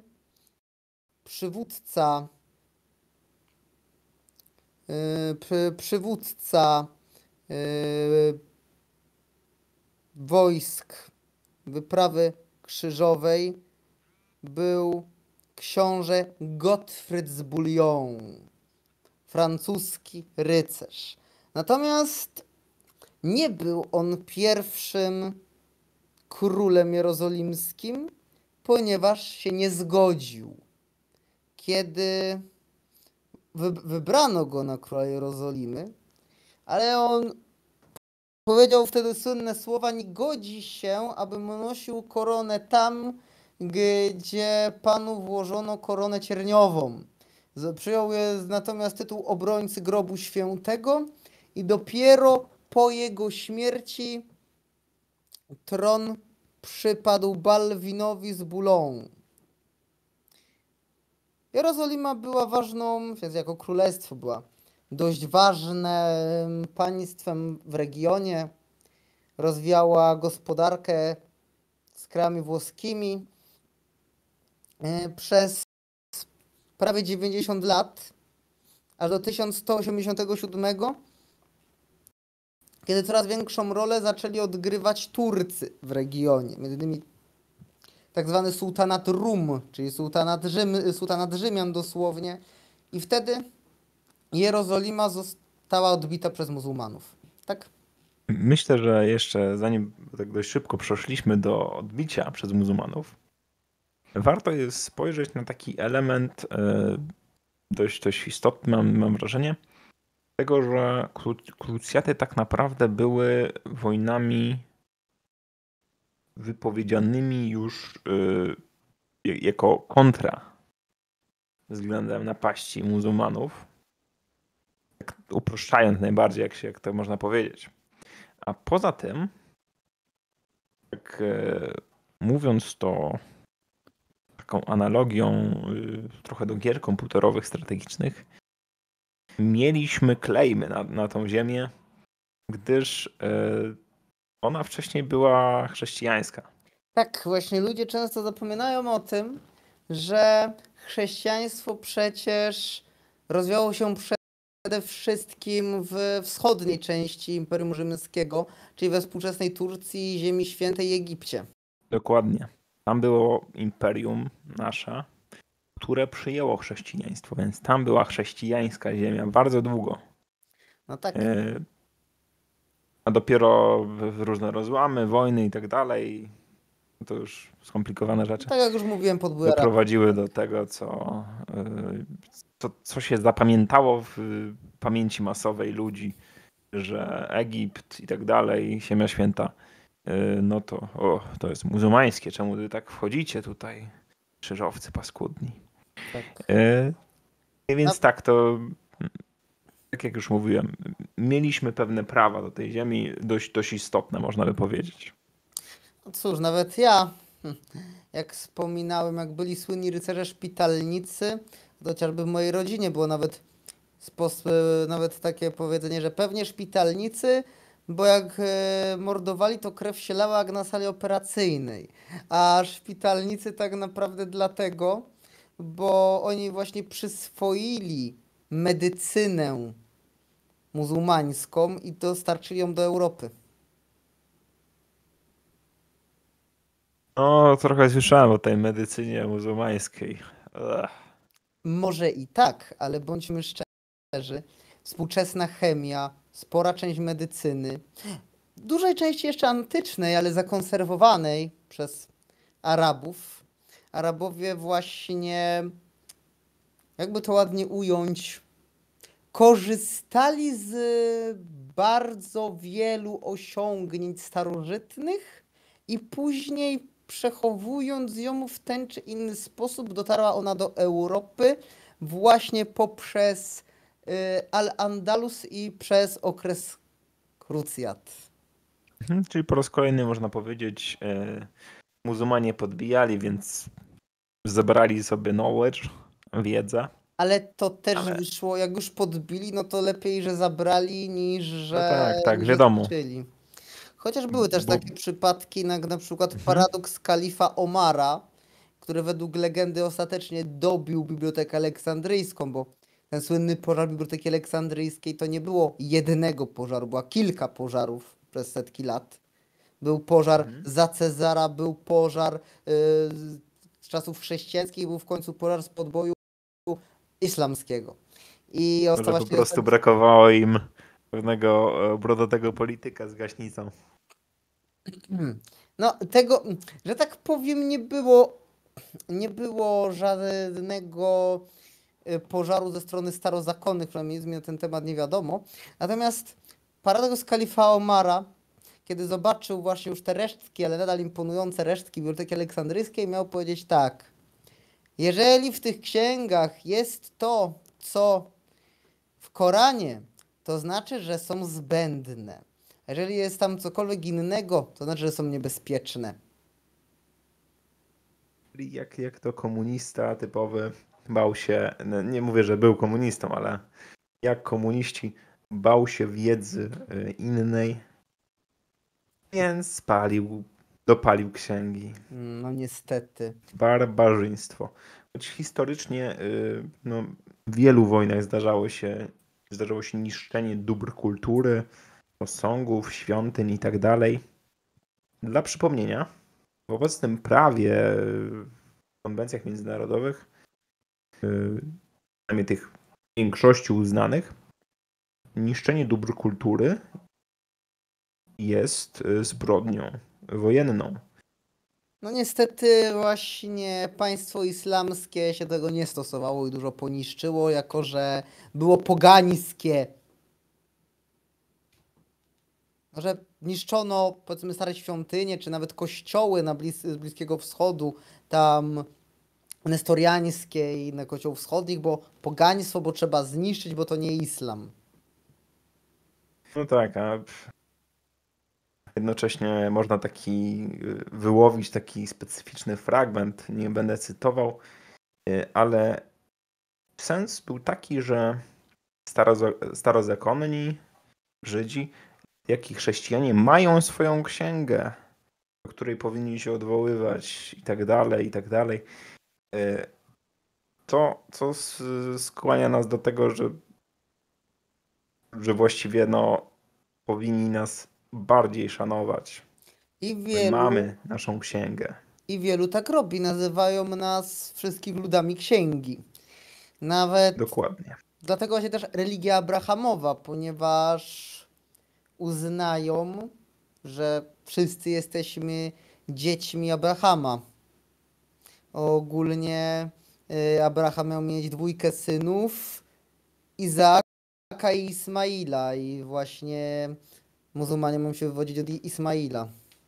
Jak islam, no tak mi się skojarzyło. U starozakonnych na przykład Polska to Polin, więc takie skojarzenia są częste. No, a dla nas Niemcy to właśnie Deutschland, Niemcy, niemi ludzie, nie potrafiący mówić. Tak. Więc można powiedzieć, że w wielu przypadkach trochę obrażamy, trochę naznaczamy, może tak to powiem, trochę naznaczamy obce narody przez różne konteksty historyczne. Ale tak, może skoro już dotknęliśmy kwestii tutaj ludów, księgi i tego, że teoretycznie, nie, właściwie praktycznie wielu muzułmanów szanuje chrześcijan i Żydów. Matu, który mamy tutaj tak wypisane. Prawo szariatu. Już tak pomijając ten element, że jest to oczywiście skomplikowany temat i przez mnogość wyznań traktowany różnie, skupmy się może na tym, co było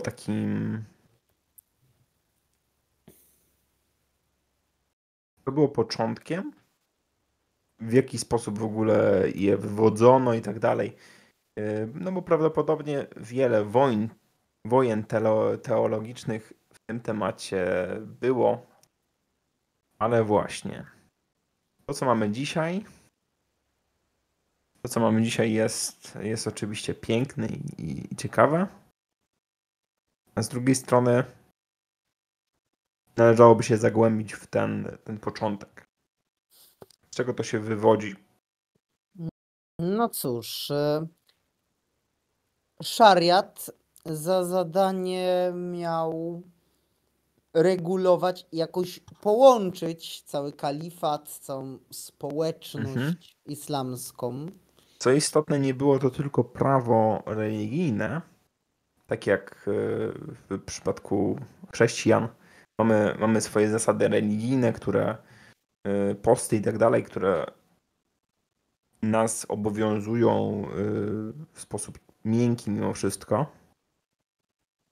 A było to również prawo i sposób zarządzania całym państwem, całym kalifatem. Więc można by powiedzieć, że to było taka ich konstytucja. Dość ogólnie to ujęte. Powiedzmy, jakbyś połączył konstytucję z zasadami religijnymi. Samo szariat oznacza drogę prowadzącą do wodopoju, z arabskiego szaria. I jakby łączy przede wszystkim podstawą jest tak zwane 5 filarów islamu, ponieważ wszystkie czyny muzułmanina są albo konieczne, chwalebne, dozwolone, naganne i zakazane. I na przykład jak opieramy się na źródłach prawa w islamie, no to najpierw najważniejszy jest Koran, potem sunna, przynajmniej u sunnitów sunna, to jest jakby zbiór relacji dotyczących życia samego Mahometa, a potem są już narzędzia prawne, czyli rozumowane przez analogię kijas albo jednomyślna zgoda, czyli idżma. I później, jeśli mamy na przykład właśnie, co to jest 5 filarów islamu? No to oczywiście jest wyznanie wiary, czyli szahada. Dosłownie oświadczam, że nie ma Boga oprócz Allaha, a Mahomet jest jego prorokiem. Ryzykowne. Dlatego powiedziałem po polsku, a nie po arabsku, ponieważ żeby to miało zastosowanie, trzeba to powiedzieć po arabsku. A ciekawe, nie wiedziałem. Ale rzeczywiście Tak. oni mają dość prosto to przechodzenie, te konwersje, bo wystarczy tylko to powiedzieć 3 razy. Ogólnie też pamiętajmy, że islam nie miał jeszcze swojego lutra. No właśnie. Reformacji nie było. Znaczy niektórzy można by uznać, że szyizm jest trochę taką reformacją, a to raczej przyrównano do tych rozłamów pierwszych chrześcijan, bo się rozpadli dość szybko. Natomiast z tym brakiem lutra nawiązuje do tego, że nie można tłumaczyć Koranu. Wszystkie obrzędy, nieważne czy jesteś muzułmaninem, Turkiem, Arabem czy Indonezyjczykiem, wszystkie wyznania wiary, wszystkie modlitwy powinny być po arabsku. Przynajmniej to oficjalne. No, To jest jakby łacina, taka lingua franca świata islamu. To jest arabski. To jest pewnie... Prawdopodobnie byłaby to bardzo dobra zasada. Gdyby nie to, że tak naprawdę wiele Koranów spalono, żeby te właściwe wersje zostały. A no cóż, no, z drugiej strony też pamiętaj, że no, łacina była przede wszystkim szeroko rozpowszechniona w Europie Zachodniej. W Europie Zachodniej, na wschodzie była greka, czy później powiedzmy języki starocerkiewno-słowiańskie. Natomiast islam rozciąga się powiedzmy naturalnie od Maroka po Indonezję. To jest dużo większy obszar, dużo więcej kultur i języków. No wiadomo. Ale jeśli pozwolisz, że wrócę do Oczywiście, zasad, proszę. no to właśnie to wyznanie wiary. Szyici dodają często jeszcze Ali jest przyjacielem Boga.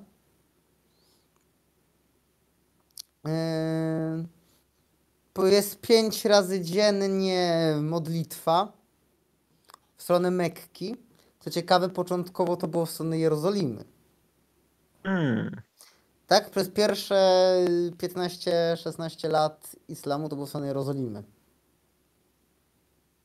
Teraz ciekawe, jeżeli w Mekce to było w stronę Kaby, to czy do Jerozolimy to w stronę Golgoty? Ciężko wiesz, tak. Golgoty albo ściany płaczu, bo w sumie zależy na co się bardziej powoływali. Mamy No to już trzeba byłoby się zagłębić zbyt mocno może nawet. modlitwa nazywana jest salat. Jest jałmużna, czyli zakat.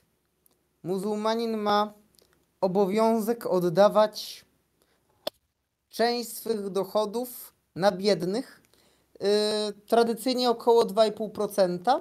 Jest to uważana za najstarszy podatek socjalny w historii. Mamy post, czyli saum w ciągu Ramadanu, czyli we wrześniu. Muzułmanie muszą powstrzymywać się od jedzenia i picia i palenia tytoniu od wschodu do zachodu słońca. Nie dotyczy to kobiet w ciąży lub karmiących piersią, małych dzieci, osób ciężko chorych i odbywających długą i wyczerpującą podróż.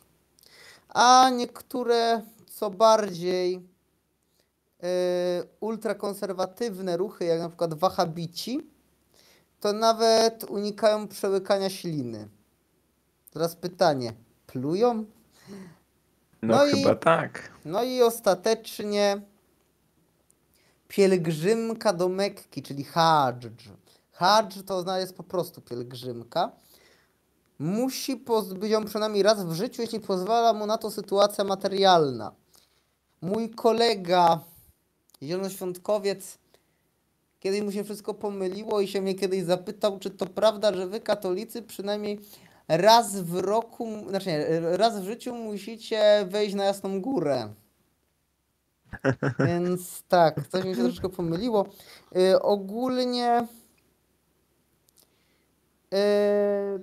niektóre autorytety religijne uważają, że w razie braku możliwości odbycia pielgrzymki do Mekki można ją w pewien sposób zastąpić pielgrzymką do innego ważnego centrum islamu. Według imamów, cóż, zdania ekspertów są podzielone od 7 do 100. A myślałem, że do Berlina. Jeszcze nie. Natomiast, co jeszcze mogę wspomnieć? W islamie również mam różańce.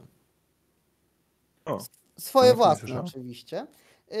30 mają w wersji zwyczajnej 33 koralikowe i w wersji sułtańskiej 333 koralikowej, na których to właśnie odmawiają na każdym koraliku muzułmańskie wyznanie wiary.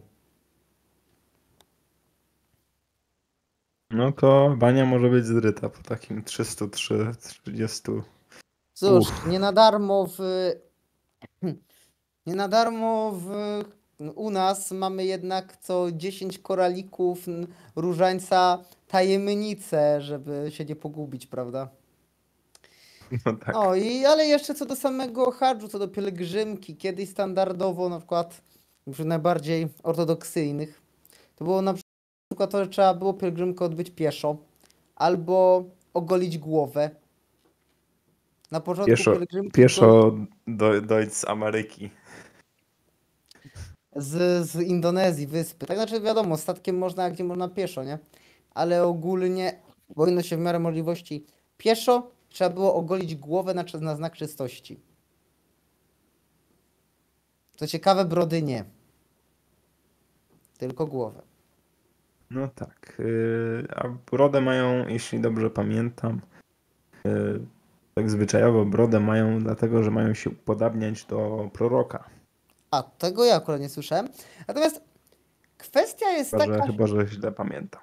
Kwestia jest taka, że ogólnie włosy, to jest dość ciekawe, ponieważ włosy zawsze były ważną sferą we wszystkich religiach abrahamowych. Mieliśmy chociażby Samsona w Biblii, który był siłaczem, ale swoją moc czerpał z włosów, więc mu obcięto i uwięziono. Modlił się do Boga i Bóg mu przywrócił i włosy, i siłę. Merowingowie pierwsi królowie Franków nie obcinali włosów i bardzo nie dbali, bo uważano, że ich właśnie legitymizacja władzy pochodzi z włosów. Też na przykład to, że w kościele mężczyźni ściągają czapki, a kobiety nie. To znaczy mogą, nie muszą. Natomiast to się przestawiło, ponieważ geneza była zupełnie inna. Mężczyzna mógł czapkę mieć, a nie musiał, a kobieta musiała. Tylko z czasem to się odwróciło. A wynikało to z faktu tego samego, co w islamie albo wśród zakonnic. Skromność. Zakrywanie włosów. To jest też powód, dla którego w islamie mamy osobne, nazwijmy to, nawy dla kobiet i dla mężczyzn. Jak to nam tłumaczono, kiedy byliśmy w Turcji i Egipcie, żeby nie kusiło. W sensie, żeby płoche myśli szły do Boga, a nie do płci przeciwnej. No tak. Ja tak przy okazji znalazłem jeszcze fragment o tych brodach w islamie, więc może przeczytam. W islamie istnieje pewna tradycja związana z pielęgnowaniem zarostu, która ma swoje korzenie w naśladowaniu proroka Mahometa. Hadisy, które tradycyjnie opowiadają o życiu i naukach Mahometa, opisują, że Mahomet nosił brodę, co wpłynęło na wielu jego wyznawców do podążania tą ścieżką, no bo są oni z reguły przez większość wyznań po prostu nakłaniani, prawie że zmuszani do naśladowania idealnego człowieka, jakim według nich był Mohamed. Więc skoro on miał brodę i o nią dbał w jakiś tam sposób, to długie brody są uznawane za część sunnickiego sunnytu, czyli praktyki zwyczajów powszechnie przestrzeganych przez większość muzułmanów. Jeśli pozwolisz, ostatnio jakby taką opinię jednego właśnie uczonego islamskiego, nie jakiegoś wysoko postawionego chyba imama, ale jakiegoś uczonego interpretatora, stwierdził, że mężczyźni muszą mieć brodę, ponieważ brak brody upodabni mężczyznę do kobiety i może wzbudzać, cytując polskiego właśnie youtubera, twórcę kreskówek, mogą wzbudzać łobrzydliwe homoseksualne żądze. No, już skojarzenia są oczywiście każdy może swoje wnioski wyciągać, ale jeśli taki potężny autorytet mówił w podobny sposób, no to nie śmiem się sprzeciwiać. No.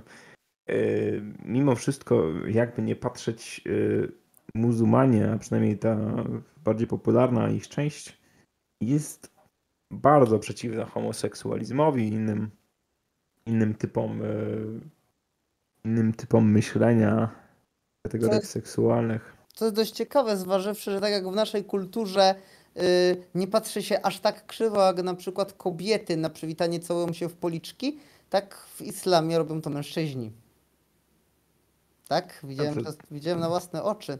Natomiast też jeszcze wracając co do samej religii, jeszcze żeby nie odbiegać, do samych zwyczajów. Na przykład w islamie, bo u nas jako pierwsi chrześcijanie, czy jeszcze w czasach starozakonnych, to mieliśmy zakaz tworzenia postaci Boga, prawda? No tak. Natomiast islam poszedł o krok dalej i nie można tworzyć wizerunku żadnej istoty żywej. Znaczy istoty, no rośliny tak, ale nie można nie można malować portretów, nie można robić rzeźb. Przynajmniej co do zasady, kto tam przestrzega, to przestrzega. Chodzi mi o to, że prawowierny muzułmanin, no to dla nich jest to grzech. Bo nie mają, bo to jest tak, jakby uzurpowali sobie moc stwórczą. To mnie zastanawia, dlaczego właśnie rośliny można. Rośliny też żyją, no ale w każdym razie. Może wiesz, według nich nie żyją, no oni są po prostu na tym etapie. No bo tak naprawdę wiedza o tym, że rośliny żyją, to jest stosunkowo nowa rzecz. Wydaje mi się, że to jest coś w rodzaju naszych kaczek i bobrów, że jak pływa w wodzie, to ryba. Natomiast co sprawiło, że sztuka islamska bazuje na architekturze, bazuje na kaligrafii, bazuje właśnie na roślinach, w sensie na rysunkach roślin. Kaligrafię mają przepiękną. Natomiast parę lat temu, kiedy w wyniku zmian klimatycznych, nie powiem efektu cieplarnianego do końca, bo tu jest tu gdzie jest w jednym miejscu cieplej, w innym zimniej, doszło do opadów śniegu w krajach arabskich i pojawił się problem, do którego musieli się wypowiedzieć imamowie na temat to znaczy? bałwanów. Na temat bałwanów. No tak. Nie bałwanów, bo jednak tworzenie, powiedzmy, żywej istoty. Dlatego ostatecznie, Podobizny, no. tak, podobizny, dlatego ostatecznie chyba jeden z głównych imamów powiedział się tak. Możecie rzeźbić, ale żeby to było coś na przykład w rodzaju zamków z piasku czy innych rzeczy, no lepiej, żeby nie istoty, powiedzmy, żyjące jakkolwiek, bo może to być źle odbierane, że bezpieczeństw, jak jakieś budynki czy coś. Okej, czyli można powiedzieć, że po raz kolejny tutaj myśl kieruje się w stronę tego, tak nawet, żeby się nie obrazili, ale takie pogańskie klimaty. Czyli no, wiesz, ja to tak odbieram przynajmniej, że nie twórz tych obiektów przypominających coś żywego, no bo tam jeszcze, wiadomo, dżin, demon i tak dalej. O właśnie, kwestia dżiny a aniołowie.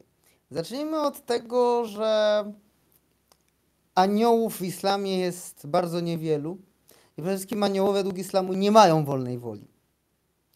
Aniołowie w islamie są tylko naczyniami dla woli Jakbyś Bożej. mieli. Chodzi bardziej o to, że nie zostali stworzeni z wolną wolą. Nie, wiem, żartowałem sobie tak z perspektywy Mahometa. Jak oni byś mieli mieć wolną wolę ponade mną?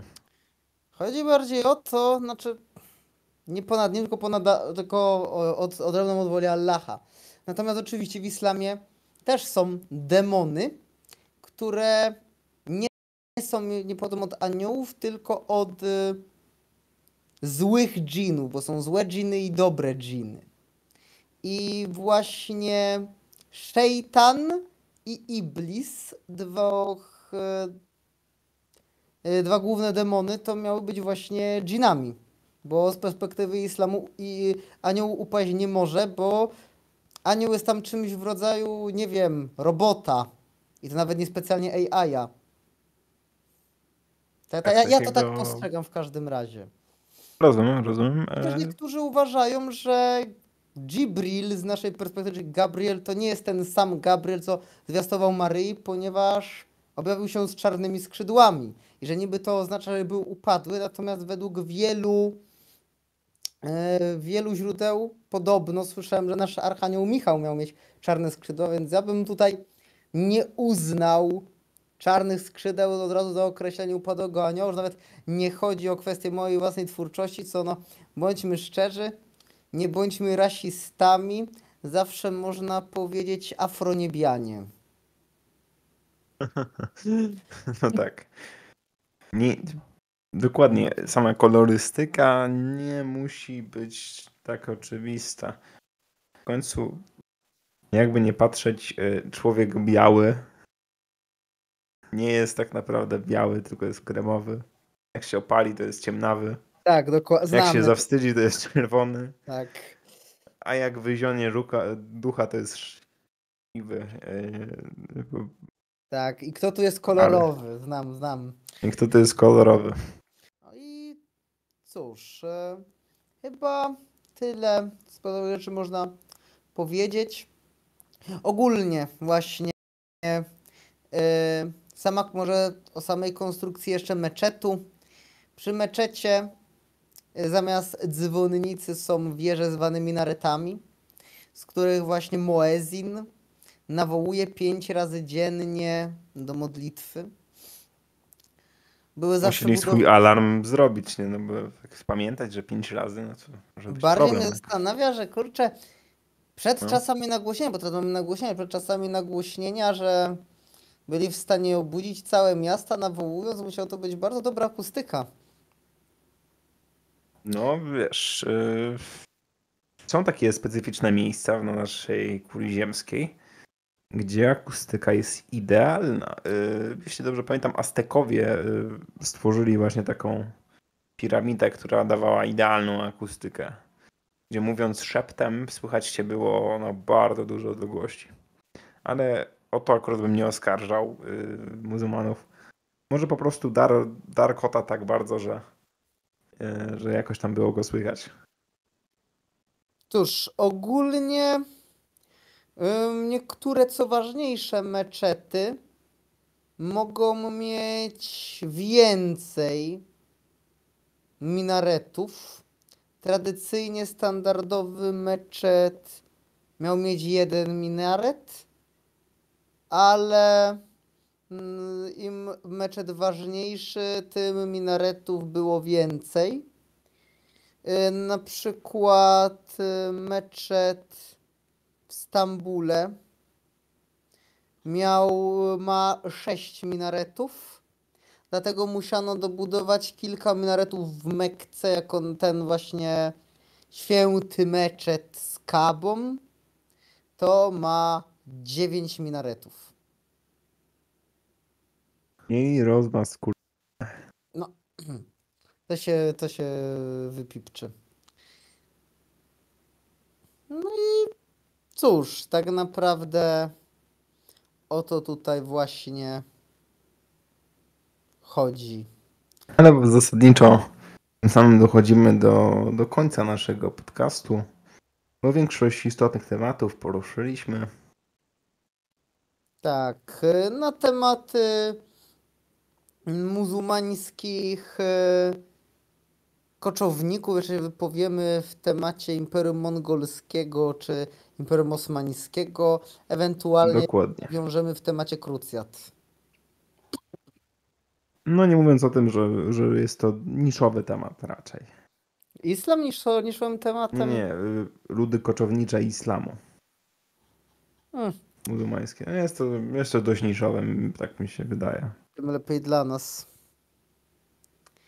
No to No dobrze, ale w takim wypadku dziękuję za podzielenie się swoimi odkryciami internetowymi, wiedzą i też spostrzeżeniami osobistymi. tak, Nie po cieszę się, raz. że mam dostęp do wielu ekspertów, po prostu ludzi z tamtejszej kultury. Bardzo dobrze. I oczywiście jeszcze tak już typowo dla naszych widzów od razu przypominam, że jest to audycja tworzona nie przez profesora historii, a przez fanatyka historii,